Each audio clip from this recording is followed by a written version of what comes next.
నిత్య ప్రేమతో నన్ను ప్రేమించిన్, నిత్య ప్రేమతో నన్ను ప్రేమించిన్.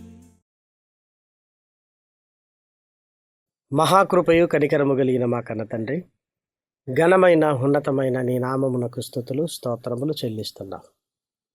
విలువైన నీ మాటల కొరకునైనా శాశ్వత ప్రేమ నీ కార్యక్రమము ద్వారా ఆశతో నీ పిల్లలుగా ఎదురు చూస్తుండగా నైనా మమ్మల్ని బలపరచండి. నీ దాసుడనైనా నన్ను జ్ఞాపకం చేసుకోండి. శక్తి కలిగిన నీ మాటలు చెప్పగలిగే సామర్థ్యాన్ని అనుగ్రహించండి. వినుచున్న నీ పిల్లలకు నాయన వివేచనను అనుగ్రహిస్తూ ఈ కార్యక్రమము నీకు మహిమకరముగా మాకు దీవెనకరముగా జరిగించమని మిమ్మల్ని కోరుకుంటూ క్రీస్తు నామం నీ ప్రార్థన అడిగి వేడుకొనుచున్నాము తండ్రి, ఆమేన్. ప్రేమైన దేవుని వారలారా, దేవుని అపారమైన ప్రేమను బట్టి, ఆయన ఉచితమైన కృపను బట్టి పరలోకమందున్న కన్న తండ్రిని స్తుతిస్తూ క్రీస్తు పేర కృతజ్ఞతాస్తుతులు చెల్లించుచున్నాను. దేవుని పిల్లలైన మీ అందరికీ కూడా క్రీస్తు పేర శుభములు వందనములు తెలియజేసుకుంటూ క్రిస్మస్ దినాలలో అనగా యేసుక్రీస్తు పుట్టుకను గురించి ఎక్కువగా ధ్యానిస్తూ ఉంటాం. పరలోకము నుండి యేసుక్రీస్తు భూమి మీదికి మన కొరకు దిగి వచ్చాడు అని ఆయన పుట్టుక వెనుక లేదా ఆయన రాకడ వెనుక, ఆయన శరీరాన్ని ధరించుకొని ఈ భూమి మీద ప్రవేశించిన విధానాన్ని లేఖనాల అనుసారంగా ప్రవచనాలలో ఉంటున్న అనేకమైన మాటలను మనం జ్ఞాపకం చేసుకుంటూ ఉంటాం. యేసుక్రీస్తు పుట్టుక కేవలం ఈ డిసెంబర్ మాసంలో మాత్రమే ధ్యానించవలసింది మాత్రము కాదు. క్రీస్తు పుట్టుకను గురించి లేఖనాలు అంతటా వ్రాయబడి ఉన్నట్లు లేఖన ధ్యానాన్ని మనం చేస్తున్నప్పుడు మనకు అర్థమవుతుంటుంది.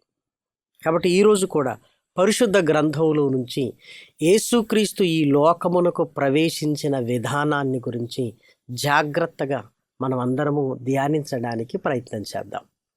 ఒక కంపెనీలో ఉద్యోగం చేస్తున్న ఒక ఉద్యోగి గురించి కంపెనీ ఆలోచిస్తుంటుంది. ఎందుకు? మా కంపెనీలో ఉద్యోగం చేస్తున్నాడు గనుక ఆయన గురించి ఆలోచించవలసిన బాధ్యత మాది. ఎందుకంటే ఈ కంపెనీ లాభాలలోనికి రావటానికి, ఈ కంపెనీ ఎదుగుదలకు ఆయన కష్టపడ్డాడు అని కంపెనీ ఆలోచిస్తుంటుంది. తల్లిదండ్రులుగా మన పిల్లల బాగోగులు మనం చూసుకుంటాం. మన ముసలితనముల వాళ్ళు కూడా మన బాగోగులు చూసుకోవడానికి ఇష్టపడతారు. మా అమ్మా నాన్న నన్ను చూసుకున్నారు, నేను కూడా మా అమ్మా నాన్నను చూసుకోవలసిన బాధ్యత నా మీద ఉంది అని. విదేశాలలో భారతీయులు ఉంటారు. అక్కడ కష్టం వచ్చినప్పుడు భారతదేశపు ఎంబసీ అధికారులు కూడా వారికి సహాయం చేస్తారు. ఎందుకంటే వారు మా దేశానికి సంబంధించిన పౌరులు అని. విదేశాలలో ఉన్న వారికి మన దేశము తరపున సహాయం అందుతుంటుంది, వాళ్ళ కష్టాలలో ఉన్నప్పుడు, కన్నీళ్ళలో ఉన్నప్పుడు. అదేవిధంగా తల్లిదండ్రుల పట్ల పిల్లలు కూడా మేము మా తల్లిదండ్రుల బాగోగులు చూసుకోవాలి అన్న ఆలోచన కలిగి ఉంటారు. అదేవిధంగా ఒక కంపెనీ తన ఉద్యోగస్తుని గురించి ఆలోచిస్తుంటుంది. ఈ విషయాలన్నీ ఎందుకు నేను ప్రస్తావిస్తున్నానంటే, మన కొరకు యేసుక్రీస్తు పరలోకమును విడిచిపెట్టి ఈ భూమి మీదికి వచ్చాడు అని ముందుగా మనం ధ్యానించాలి. పరలోకము నుండి భూమి మీదికి రావటం అంటే అది చిన్న విషయం కాదు. ఒక దేశాధ్యక్షుడు మరొక దేశములోనికి వెళుతున్నాడు అంటే ఏదో చిన్న ఇష్యూను బట్టి వెళ్ళడు. దేశాల మధ్య ఏదో ఒప్పందం, దేశాల మధ్య ఆహ్వానము. ఒక దేశాధ్యక్షుడు వచ్చి వెళ్ళిపోయేంత వరకు రెండు దేశాలు అలర్ట్గా ఉంటాయి. మరి యేసుక్రీస్తు ముల్లోకాలను కలిగించిన ఆది సంభూతుడు, ఆయన లేకుండా కలిగి ఉన్నది ఏదియూ లేదు అన్నప్పుడు ఆయన పరలోకమును విడిచి ఈ భూమి మీదకి రావటం అంటే ఎంత ప్రాముఖ్యమైన విషయం ఉండాలి. సంవత్సరం యేసుక్రీస్తు పుట్టాడు అనగానే ప్రాధాన్యత తగ్గిపోతూ యేసుక్రీస్తు పుట్టాడండి అయితే ఏంటి అన్నట్లుగా మారిపోతుంది. కానీ పరలోకమును విడిచిపెట్టి యేసుక్రీస్తు మన కొరకు ఈ భూమి మీదికి రావటం అసలు మనం అర్థం చేసుకోగలిగినంత చిన్న విషయం అనుకుంటున్నారా? మట్టి మనుషులుగా ఈ శరీరంలో ఉంటున్న మనకు ఆత్మజ్ఞానం అంత తొందరగా అర్థమవుతుందా? యేసుక్రీస్తు పరలోకాన్ని విడిచిపెడుతున్నది మన కొరకు. అంటే మనం ఎంత ప్రాముఖ్యమైన వారము దేవుని దృష్టిలో మీరు ఆలోచించండి. దేవదూత చెబుతున్న మాటలను దయచేసి మనం చూడగలిగితే లూకా గారు రాసిన సువార్త 2వ అధ్యాయం 10వ వచనాన్ని దయచేసి చూడండి. అయితే ఆ దూత, భయపడకుడి, ఇదిగో ప్రజలందరికీ కలగబోవు మహా సంతోషకరమైన సువర్తమానము నేను మీకు తెలియజేయుచున్నాను. దావీదు పట్టణమందు నేడు రక్షకుడు మీ కొరకు పుట్టి ఉన్నాడు. ఆయన ప్రభువైన క్రీస్తు. దానికిదే మీ కానవాలు. ఒక శిశువు పొత్తిగుడ్డలతో చుట్టబడి ఒక తొట్టిలో పండుకొని ఉండుట మీరు చూచెదరని వారితో చెప్పెను.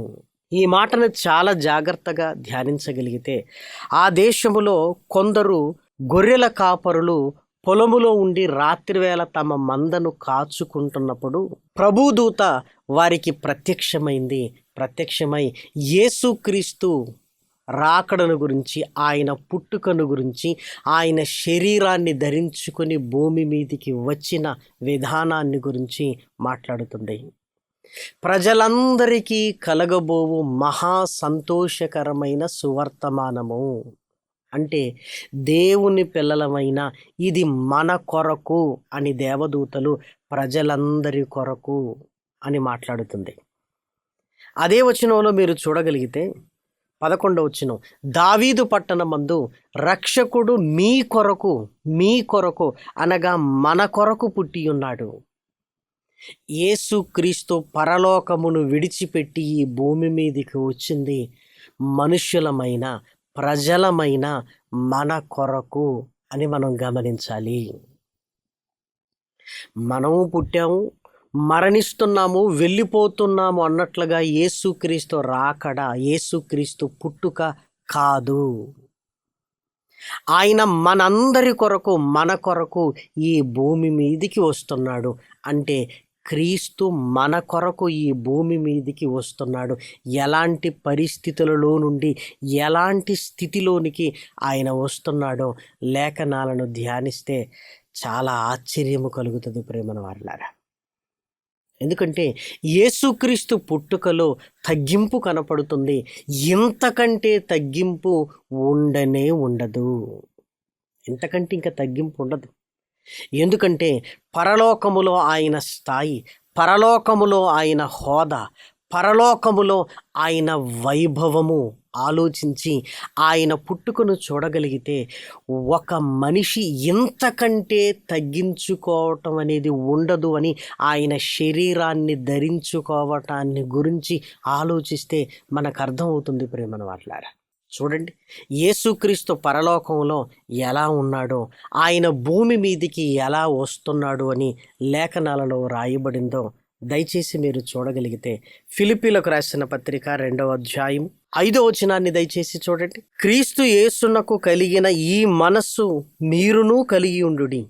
ఆయన దేవుని స్వరూపము కలిగిన వాడై ఉండి దేవునితో సమానముగా ఉండుట విడిచిపెట్టకూడని భాగ్యమని ఎంచుకొనలేదు గాని మనుష్యుల పోలికగా పుట్టి దాసుని స్వరూపమును ధరించుకొని తన్ను తానే రిక్తునిగా చేసుకొనెను. పరలోకంలో ఆయనకున్న స్థితిని, ఆయన మహిమను ఆయన విడిచిపెట్టి దాసుని స్వరూపాన్ని ధరించుకోవడానికి ఇష్టపడి ఈ భూమి మీదికి వచ్చి తనను తానే రిక్తునిగా చేసుకున్నాడు. పరలోకంలో ఆయన స్థితిని ఆలోచించండి, భూమి మీదికి వచ్చిన విధానాన్ని ఆలోచించండి. ఆదియందు వాక్యముండెను, వాక్యము దేవుని యొద్ద ఉండెను, వాక్యము దేవుడై ఉండెను అని రాయబడిన మాటను ఆలోచించగలిగితే దేవుడై ఉన్న ఆయన మనుషుని స్వరూపాన్ని ధరించుకోవటం అంటే ఇంతకంటే తగ్గింపు ఏమైనా ఉందా? మీరు ఆలోచించండి. లేదు, ఇంతకంటే తగ్గింపు ఏముంది? మనం చిన్న చిన్న వాటిని తగ్గింపు అంటాం, కానీ యేసుక్రీస్తు తగ్గింపులో చిట్ట చివరి స్థానానికి ఆయన పొందుకున్నాడు అని మనకు అర్థమవుతుంది. తనను తానే రిక్తునిగా చేసుకొనెను. పరలోకంలో తన మహిమను విడిచిపెట్టి మనుషుల పోలికగా ధరించుకోవటమే తగ్గించుకోవటం అయితే, అందులోనూ దాసుని స్వరూపమును ధరించుకొని ఈ భూమి మీదికి ఆయన వచ్చాడు. ఎందుకు? మనందరి కొరకు, మన కొరకు, మన కొరకు. యేసుక్రీస్తు జీవితాన్ని ఆలోచించగలిగితే ఆయన పుట్టుక మన కొరకు, ఆయన బోధ చేసింది మన కొరకు.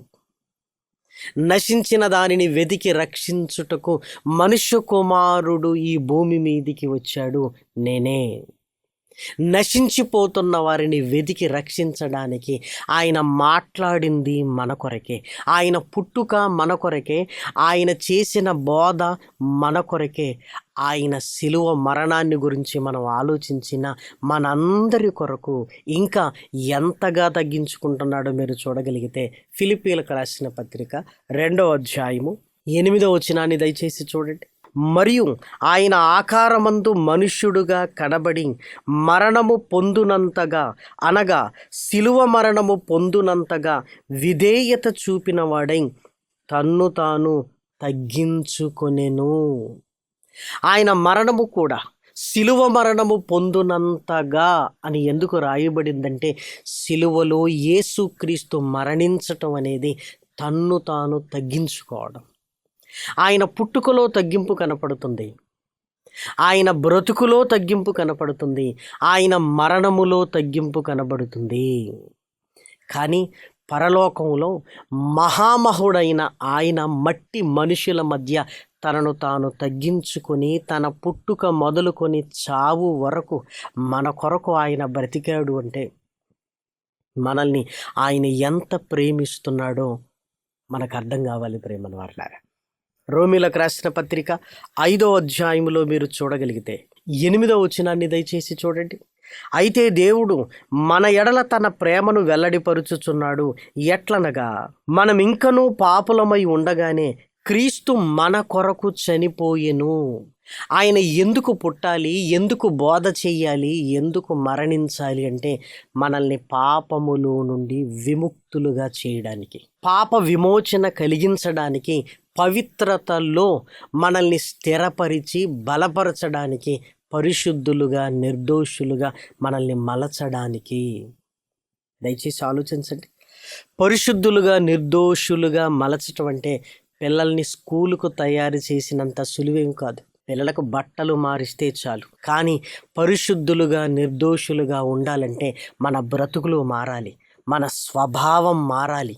ఒక మాటలో చెప్పాలంటే మరలా పుట్టినట్లు నూతన సృష్టిగా మనల్ని మార్చడానికి ఆయన భూమి మీదికి వచ్చాడు. ప్రేమల వారలారా, సృష్టినైతే మాట చేత కలిగించిన ఆయన నూతన సృష్టిగా నిన్ను నన్ను మార్చడానికి ప్రాణం పెట్టవలసి వచ్చింది అంటే ఆయనకు మనం ఎంత ముఖ్యులమో ఒక్కసారి దయచేసి మనం అందరము ఆలోచించాలి. ప్రేమన దేవుని పిల్లలారా, మనం అందరం ఆలోచించాలి. ఎందుకు ఈ విషయాలను గురించి మనం మాట్లాడుతున్నామంటే మన కొరకు క్రీస్తు పుట్టాడు, మన కొరకు క్రీస్తు మరణించాడు. మరి మనము పరిశుద్ధులుగా నిర్దోషులుగా మలచబడి క్రీస్తు కొరకు బ్రతకవలసిన వారము మనము. ప్రేమన దేవుని పిల్లలారా, ఇప్పుడు దయచేసి ఆలోచించండి. పిల్లలు మనల్ని చూసుకుంటున్నారు. చిన్నగా ఉన్నప్పుడు మనం వాళ్ళను చూసుకున్నాం కదా. ఒక ఉద్యోగి కంపెనీ గురించి ఆలోచిస్తున్నాడు, కంపెనీ కూడా ఉద్యోగి గురించి ఆలోచిస్తుంది కదా. అలాంటప్పుడు మన కొరకు క్రీస్తు ఆలోచించినప్పుడు ఆయన పుట్టుక, ఆయన బ్రతుకు, ఆయన చావు కూడా మన కొరకు ఆయన ధారపోసినప్పుడు మరి మనం ఎవరి కొరకు? క్రీస్తు కొరకు కాదా? దయచేసి మీరు ఆలోచించండి. మనము క్రీస్తు కొరకు అన్న మాట క్రైస్తవ జీవితంలో ఎప్పుడు జ్ఞాపకం చేసుకోవాలి. యేసు క్రీస్తు ద్వారా రక్షణను పొందిన మనము నూతన జన్మలోనికి వచ్చినది, నూతన సృష్టిగా మనం మారింది మరలా మన కొరకు బ్రతకడానికి కాదు సుమా, కాదు. ఎవరి కొరకు బ్రతకాలి? నీవు నేను క్రీస్తు కొరకు బ్రతకాలి. నా కొరకు క్రీస్తు, క్రీస్తు కొరకు నేను. అని ఒక నినాదాన్ని నీ హృదయములో నువ్వు పెట్టుకున్నావా? నా కొరకు క్రీస్తున్నప్పుడు క్రీస్తు కొరకు ఈ భూమి మీద నేను అని నీ మనస్సాక్షి నీతో మాట్లాడుతుందా? ఉచితంగా రక్షణ పొందాం, ఉచితముగా కడగబడి సంఘములోనికి పిలువబడ్డాం. ఎందుకు? నీవు క్రీస్తు కొరకు నిలబడవలసిన అవసరత ఉంది అని గ్రహించాలి. ఇప్పుడు లేఖనాలలోనికి వెళ్ళి మనము చూడగలిగితే పేతురు గారు రాసిన మొదటి పత్రిక 2వ అధ్యాయము 9వ వచనాన్ని దయచేసి చూడండి. అయితే మీరు చీకటిలో నుండి ఆశ్చర్యకరమైన తన వెలుగులోనికి పిలిచిన వాని గుణాతిశయములను ప్రచురము చేయు నిమిత్తము ఏర్పరచబడిన వంశమును, రాజులైన యాజక సమూహమును, పరిశుద్ధ జనమును, దేవుని సొత్తైన ప్రజలునై ఉన్నారు. నువ్వు దేవుని సొత్తు, నువ్వు క్రీస్తు వాడవు. క్రీస్తు మన కొరకు, మనము క్రీస్తు కొరకు అని మనం మర్చిపోకూడదు. నువ్వు దేవుని సొత్తు, దేవుని ప్రజలము మనము రాజులైన యాజక సమూహము. ఆయన గుణాతిశయములను ప్రచురము చేయాలి అంటే క్రీస్తు కొరకు ఇదిగో నువ్వు మాట్లాడాలి. క్రీస్తు కొరకు ఈ భూమి మీద నీవు నేను నిలబడాలి అని లేఖనాలు చాలా స్పష్టంగా మాట్లాడుతున్నాయి. పేతురు గారు రాసిన మొదటి పత్రిక 4వ అధ్యాయము దయచేసి మీరు చూడండి. 2వ వచనం, శరీర విషయములో శ్రమపడిన వాడు శరీరమందు జీవించు మిగిలిన కాలము ఇక మీదట మనుజాశలను అనుసరించి నడుచుకొనక దేవుని ఇష్టానుసారముగానే నడుచుకొనున్నట్లు పాపముతో జోలి ఇక ఏమీయూ లేకుండాయుండును. ఆ పాపములో నుంచే మనల్ని పవిత్రులుగా చేయబడిన తర్వాత పాపపు ఊసు లేకుండా, దానికి జోలికి వెళ్ళకుండా, ఇక మన ఇష్టానుసారంగా మనం బ్రతకకుండా దేవుని కొరకు బ్రతకాలి. అనగా క్రీస్తు కొరకు నీవు నేను నిలబడాలి. నిలబడుతున్నావా? దయచేసి మీరు ఆలోచించండి. యేసు క్రీస్తు కొరకు నేను అన్న ఆలోచన మనలో కలుగుతుందా? అపోస్తలుడైన పౌలు గారు యేసుక్రీస్తు శిలువ మరణాన్ని ధ్యానించి నా కొరకు ఆయన మరణించాడు, నేను ఆయన కొరకు ఒక సాధనముగా ఉండాలి అని తన మిగిలిన జీవిత కాలమంతా క్రీస్తు కొరకు ధారపోశాడు అన్న సంగతి మనందరికీ తెలుసు కదా. ఇక జీవించువాడను పౌలను నేను కాదు, నాలో క్రీస్తు. ఈ జీవితం క్రీస్తుది, ఈ శరీరము ఆయనది. మీరు విలువ పెట్టి కొనబడిన వారు, దేవుని సొత్తు. మీ దేహము దేవాలయము, ఈ అవయవములు ఆయన కొరకు వాడబడాలి అని తన శరీరములో క్రీస్తును పెట్టుకొని క్రీస్తు కొరకు నిలబడిన ఆ మాటలు మనం జ్ఞాపకానికి తెచ్చుకుంటున్నాం కదా. దయచేసి చూస్తారా? గలతీలకు రాసిన పత్రికలో 2వ అధ్యాయము 20వ వచనం, నేను క్రీస్తుతో కూడా సిలువ వేయబడి ఉన్నాను, ఇకను జీవించువాడను నేను కాను, క్రీస్తే నాయందు జీవించుచున్నాడు. 3వ అధ్యాయము 27వ వచనాన్ని దయచేసి చూడండి. క్రీస్తులోనికి బాప్తిస్మము పొందిన మీరందరూ క్రీస్తును ధరించుకొని ఉన్నారు. ఇక మనము క్రీస్తు కొరకు నిలబడాలి. క్రీస్తు మన కొరకు సిలువ మీద వేలాడాడు. ఈ నేలపై మనము ఆయన ప్రభువని ఒప్పుకుంటూ ఆయన కొరకు నిలబడాలి. శిష్యులు కూడా యేసు క్రీస్తు మా కొరకు అని గ్రహించి ఆయన మరణ సమాధి పునరుత్థానముల తరువాత యెరూషలేములో ఉండి క్రీస్తు కొరకు వారు నిలబడ్డారు. మనందరికీ తెలుసు. మీరు జీవాధిపతిని చంపితిని, దేవుడు ఆయనను మృతుల్లో నుండి లేపాడు, దీనంతటికీ మేము సాక్షులము అని ఒక సాక్షులుగా వాళ్ళు నిలబడ్డారు. ఎందుకంటే మా కొరకు క్రీస్తు కొరకు మేము అని వారి జీవితాలను క్రీస్తు కొరకు అర్పితము చేశారు. ప్రియమైన వారలారా, మనం ఏం చేస్తున్నాం? ప్రతి సంవత్సరం యేసుక్రీస్తు మన కొరకు పుట్టాడు అని ఒక పండుగ పేరుతో ఆనందించి మరలా పండుగ కొరకు క్యాలెండర్లో వెతుక్కుంటున్నాం. అంతేనా? క్రీస్తు కొరకు నువ్వేం చేస్తున్నావు? ఆయన నీ కొరకు ఏం చేశాడో చదివితే ఈ లేఖనాలంతా నీ కొరకు నా కొరకు చేసినవే కనపడుతున్నాయి కదా. మరి క్రీస్తులోనికి వచ్చిన తర్వాత ఆ ఉచితమైన రక్షణ నువ్వు పొందుకున్న తర్వాత నువ్వు క్రీస్తు కొరకు నువ్వేం చేయగలుగుతున్నావు? నువ్వు క్రీస్తు కొరకు నిలబడుతున్నావా? క్రీస్తు కొరకు మాట్లాడుతున్నావా? క్రీస్తు స్వరూపములోనికి మార్చబడుతున్నావా? నీలో క్రీస్తు సమాజానికి కనబడుతున్నాడా? దయచేసి మీరు ఆలోచించండి. క్రీస్తు పుట్టుక క్యాలెండర్లో కాదు చూపించటం. యేసుక్రీస్తు నాలో ఉన్నాడని నీవు నేను మనలో చూపించటం అండి ఈ సమాజానికి. ఇంకా ఆయనను పశువుల తొట్టిలో శిశువుగా చూపించడానికి ఇష్టపడుతున్నావా?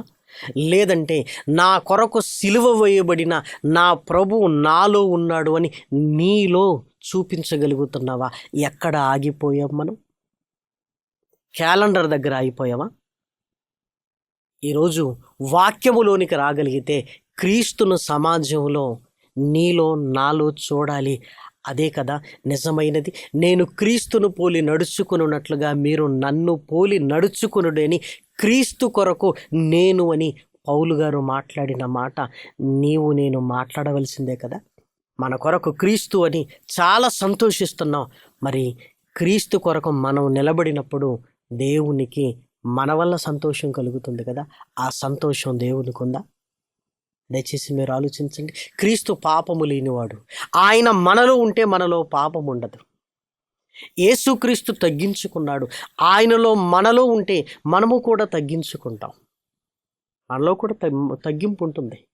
ఆయన లేకుండా ఆయన లేకుండా ఏమీ చేయలేము. ఆయన మనలో లేని జీవితం నిష్ప్రయోజనము. దయచేసి ఆలోచించండి. చాలా కాలం క్రిందట ఆఫ్రికా దేశంలోనికి ఒక మిషనరీ వెళ్ళాడు. అక్కడికి వెళ్ళిన తర్వాత ఆ పరిసర ప్రాంతాలలో ఉన్న వారిని కూర్చోబెట్టి యేసుక్రీస్తును గురించిన సువార్తను ప్రకటించడానికి మొదలుపెట్టాడు. యేసుక్రీస్తు పరిశుద్ధతను గురించి ఆయన మాట్లాడుతూ, యేసుక్రీస్తు తగ్గింపును గురించి, ఆయన ప్రేమను గురించి, ఆయన కనికరమును గురించి, ఆయన చేసిన అద్భుతాలను గురించి, ఆయన మంచిదనం గురించి, ఆయన నీతిని గురించి అనర్గళంగా మాట్లాడుతూనే ఉన్నాడు. ఆ ప్రజలు కూడా చాలా ఆసక్తిగా వింటున్నారు. ప్రసంగం అంతా పూర్తయిన తర్వాత ఆ ప్రజలు ఆ మిషనరీ దగ్గరికి వచ్చి, అయ్యా, మీరు మాట్లాడిన ఆ వ్యక్తి యొక్క గుణగణాలను బట్టి చూస్తే ఆ వ్యక్తిని మేము చూసాము అన్నారు. లేదు, ఆ వ్యక్తిని మీరు చూసే అవకాశం లేనేలేదు. ఆయన బెత్లెహేములో పుట్టాడు, కలవరి కొండపై ఆయన మరణించాడు, అసలు మీరు చూసే అవకాశము లేనే లేదు అన్నప్పుడు, లేదయ్యా, మీతో ఎందుకు అబద్ధం చెబుతాం? ఆయనను మేము చూసాం, మా పితరులు కూడా చూసినట్లుగా మాకు ఆ జ్ఞాపకాలు ఉన్నవి అన్నప్పుడు మేము మీతో ఎందుకు అబద్ధం చెబుతుంటాం అంటే మిషనరీ ఒక్కసారి ఆశ్చర్యపోయాడు. మీరు చూడటం ఏంటి? అసలు మిషనరీ ఎంతకీ నమ్మటం లేదు. అసలు మీరు చూసే అవకాశం లేదంటే, లేదు మేము చూసామయ్యా, ఆయన సమాధి కూడా మా మధ్యనే ఉంది అన్నారు. ఇంకా ఆశ్చర్యపోయాడు. లేదు, ఆయన సమాధిని గెలిచాడు, ఆయన సమాధి మీ దగ్గర ఉండటం అసాధ్యం అన్నప్పుడు, లేదు, మీరు మాతో వస్తే మేము చూపిస్తాము అన్నారు. సరే పదండి అని ఆ సమాధి దగ్గరికి వెళ్ళినప్పుడు ఆ సమాధి కాస్త కృంగిపోయి అక్కడుంటున్న పరిసరాలన్నీ కాస్త అపరిశుభ్రంగా ఉంటే అంతా క్లీన్ చేసి ఇదే సమాధి అన్నప్పుడు ఆయన వెళ్ళి ఆ సమాధి ఎవరిది అని పరిశీలిస్తున్నప్పుడు చిన్న నేమ్ ప్లేట్ కనపడింది. ఆ నేమ్ ప్లేట్ మీద ఉన్న పేరేంటో తెలుసా? డేవిడ్ లివింగ్స్టన్ అనే పేరుంది.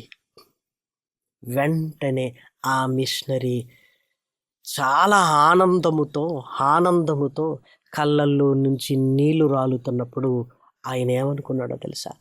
నేను చెప్పిన లక్షణాలన్నీ ఈయనలో ఉన్నవి అని ఈ ప్రాంతపు వాసులందరూ ఈయనను చూపిస్తున్నారు అంటే, డేవిడ్ లివింగ్స్టన్ ఈ ప్రాంతంలో ఎవరిలా బ్రతికాడు? క్రీస్తులా బ్రతికాడు. అంటే డేవిడ్ లివింగ్స్టన్లో ఈ ప్రజలు ఎవరిని చూశారు? క్రీస్తును చూశారు అని చాలా సంతోషించి ఆయన సేవకు ముగ్ధుడైపోయాడట. చూసారా ప్రియమైన దేవుని పిల్లలారా, ప్రభువుని గురించి మాట్లాడుతున్నప్పుడు ఇదిగో ఈ లక్షణాలు మా ఇంటి పక్కన ఉన్న వాళ్ళకి ఉన్నవి అని ఈరోజు సమాజం మన గురించి ఏమైనా మాట్లాడుతుందా? దయచేసి ఆలోచించండి. లేఖనాలను చదువుకుంటున్నాం, చదువుకొని ఆయనను కీర్తించడానికి ఇష్టపడుతూనే ఆయన కొరకు బ్రతకడం మాత్రం చేత కాదు అనుకున్నట్లుగా, ఇది మనకు సంబంధం లేదు అన్నట్లుగా ఈరోజు మనం ఉంటే ఎలా ప్రియమైన దేవుని పిల్లలారా? దయచేసి ఆలోచించండి. అప్పుడు ఆ డేవిడ్ లివింగ్స్టన్ జీవితాన్ని జ్ఞాపకం చేసుకున్న ఆ మిషనరీ, ఇదిగో నేను చెప్పిన ఆయనలా ఈయన బ్రతికాడు. మీరు ఈయనలో ఎవరిని చూశారో తెలుసా? నేను చెప్పిన క్రీస్తును చూశారు. ఆయన పరలోకములో ఉన్నాడు. ఇప్పుడు ఆయనను చూడాలంటే మనం ఎక్కడికి వెళ్ళాలి? పరలోకానికి వెళ్ళాలి అని యేసుక్రీస్తుని గురించిన అనేక సంగతులు మరలా విశదపరిచినప్పుడు ఆఫ్రికా ప్రజలు కూడా ఆశ్చర్యపోయి, యేసుక్రీస్తులా ఈయన బ్రతికాడా?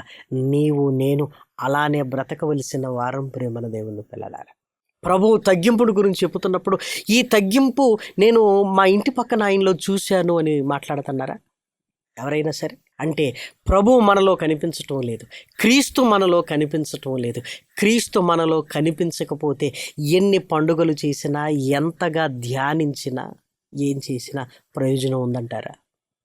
దయచేసి మీరు ఆలోచించండి. లేఖనాలను మీ హృదయంలో పెట్టుకొని, ప్రభు నా కొరకు, క్రీస్తు నా కొరకు, ఇది అర్థమైంది. కానీ నేను క్రీస్తు కొరకు అని నువ్వు నిలబడగలిగితే, యేసు క్రీస్తు పుట్టుక సంపూర్ణమైన అధ్యయనము నీలో జరిగినట్లు. నువ్వు క్రీస్తు కొరకు కాకపోతే, యేసుక్రీస్తు నా కొరకు అని, ఆయన నా కొరకు పుట్టాడు అని నువ్వు ఆయనలా మార్చబడకుండా, నువ్వు ఆయన కొరకు బ్రతకకుండా, ఆయన కొరకు నిలబడకుండా ఉంటే నిజమైన ఆనందం మన హృదయాలను లేనట్టే ప్రేమన దేవుని పిల్లలారా. లేనట్టే. నీలో, నీ ఇంటి పక్క వారు ప్రభువును చూడాలి. నీ ఆఫీసులలో నీలో ప్రభువును చూడాలి. జీవించుచున్నది నేను కాదు, నాలో క్రీస్తే అని నువ్వు అనుకున్నప్పుడు ఆ క్రీస్తే సమాజానికి కనబడాలి. అలా కనబడగలిగితే ఏమండి, 100 క్రిస్మస్ల కంటే ఎంత గొప్ప ఆనందము కదా ప్రభువుకి మనల్ని బట్టి. ఒకనాడు మారు మనస్సు పొందితే ఎక్కువ సంతోషము దేవుని దూతల ఎదుట కలుగును అన్నాడు. ఇంకా ఎక్కువ సంతోషం నేను క్రీస్తులా మార్చబడితే తండ్రికి ఎంత సంతోషమో ఒక్కసారి ఈ దినాలలో మీరందరూ ఆలోచించాలి. క్రీస్తు మన కొరకు, మనము క్రీస్తు కొరకు అని మరిచిపోకూడదు. ప్రార్థన చేసుకుందాం. మహాకృపయు కనికరము కలిగిన మా కన్న తండ్రి, ఘనమైన ఉన్నతమైన నీ నామమునకు స్తుతులు స్తోత్రములు చెల్లిస్తున్నా. విలువైన నీ మాటలతో నాయన నీ పిల్లలుగా మా హృదయాలను మీరు తాకారు. విని విడిచిపెట్టకుండా విలువైన నీ మాటలను నాయన మా హృదయంలో పదిలపరుచుకొని పట్టుదల కలిగి నీ కొరకు బ్రతకగలిగే భాగ్యాన్ని అనుగ్రహించండి. శాశ్వత ప్రేమ ఈ టీవీ కార్యక్రమాలు అనేకులను బలపరుచుటకు, రక్షణార్థమైన మారు మనసు కలిగించుటకు నీ పిల్లల హృదయాలలోనికి తీసుకుని వెళ్ళండి తండ్రి. ఈ కార్యక్రమాల కొరకు సహకరిస్తున్న నీ పిల్లలందరినీ నాయన కృపతో జ్ఞాపకం చేసుకోండి. నీవు చేసిన మేలులను బట్టి కృతజ్ఞతగా నాయన ఈ సేవకు చేయూతను అందిస్తుండగా నాయన మేలులతో ముందుకు తీసుకుని వెళ్ళండి. కష్టములోనూ నాయన, ఇబ్బందుల్లోనూ కూడా నాయన నీ పట్ల కృతజ్ఞత కలిగి ఉంటున్న నీ పిల్లల జీవితాలలో నాయన నెమ్మదిని, శాంతిని, సమాధానాన్ని అనుగ్రహించండి తండ్రి. ఈ శాశ్వత ప్రేమ ఈ టీవీ కార్యక్రమాన్ని చూస్తూ ప్రార్థన సహాయాన్ని కోరిన నీ పిల్లల్ని నాయన జ్ఞాపకం చేసుకోండి. వివాహాల కొరకు సిద్ధపడుతున్న నీ పిల్లలకు నాయన శరీర దిశకు నడిపించండి. దీర్ఘకాలిక వ్యాధులతో బాధపడుతున్న నీ పిల్లలకు నాయన నెమ్మదిని అనుగ్రహించండి. కుటుంబాలలో నాయన దుష్టుని ప్రభావం లేకుండా ఒకరి హృదయాన్ని ఒకరి వైపుకు త్రిప్పి అందరూ నీ కొరకు బ్రతకగలిగే భాగ్యాన్ని అనుగ్రహించండి తండ్రి. ఇదిగో నాయన ఈ నెలలో జరుగుతున్న కార్యక్రమాలన్నింటినీ ఆత్మీయంగా నాయన నీకు మహిమకరముగా జరుగునట్లుగా నీ పిల్లలందరినీ నాయన, సంఘములను, విశ్వాసులను నీ పిల్లలందరినీ బహుబలముగా వాడుకొని మనం మిమ్మల్ని కోరుకుంటూ ఘనత, మహిమ, ప్రభావములనైనా మీకే ఆరోపిస్తూ హృదయపూర్వకంగా కృతజ్ఞతాస్తుతులు చెల్లిస్తూ ఈ కార్యక్రమాలను కొనసాగించగలిగే శక్తిని అనుగ్రహించమని ప్రాధేయపడుతూ క్రీస్తు నామముని ప్రార్థన అడిగి వేడుకొనుచున్నాము తండ్రి. ఆమె. పరమ తండ్రి అయిన దేవుని ప్రేమయు, కుమారుడైన యేసుక్రీస్తు కృపయు పరిశుద్ధాత్మ యొక్క అన్యోన్యమైన సహవాసము ఇప్పుడును ఎల్లప్పుడూ సదాకాలము మనందరికీ తోడయుండును గాక. ఆమేన్. ప్రేమకు సాటి వేరెవ్వరు, నీ ప్రేమకు సాటి వేరెవ్వరు, ప్రేమకు సాటి వేరెవ్వరు, నీ ప్రేమకు సాటి.